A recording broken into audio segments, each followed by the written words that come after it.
Road rehabilitation nagsugod na subong adlaw. Rerouting sa mga provincial jeepney gin Patigayon. Yaring balita nga aton gin tutukan. Nagsugod na ang pagkaayos ng 5 ka mga dalagko nga dalan sa syudad sang Iloilo. Resulta, na eksperyensya na ang pagpugok sang trapiko partikular sa Infante Molo. Gani maginhimo nga adjustment ang Public Safety and Transportation Management Office agud mapaganhagan ang problema bangod tuman kahuol sa mga pasahero.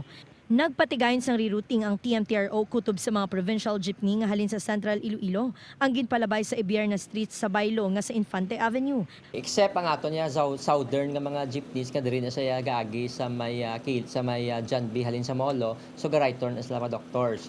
So ang ato niya halin diversion nga mga ang central line nato na muna ang aton nga divert para mabuhinan ang volume sa tubang sa aton nga Doctors UP nga road. May 8 naman ka traffic enforcers nga nagadeliher sang trapiko agud maalalayan ang mga pribado nga salakyan kag public utility jeepney. Subong nga ginaobra naton duha because may hospital dira nabudayan kami mag total closure dira. Kaga mabudayan man kami magre-route gid totally dira because nga mayara kita na consider ang hospital considering pa nga tama gid kadamo sang patient subong sa ina nga hospital. Pangabay sang PS team o nga likawan anay ang mga dalan nga gina-rehabilitate kag mangin pasensyoso sa dalan ilabi na nga magadugay sang 3 ka bulan ang proyekto. Natala na nga igasapol sang opisina ang mga transport group agud makuha man ang ila suwestyon para mapakamaayo ang dalagan sang trapiko. Upod kay Romel Porquia, Zen Kilantang, One Western Visayas.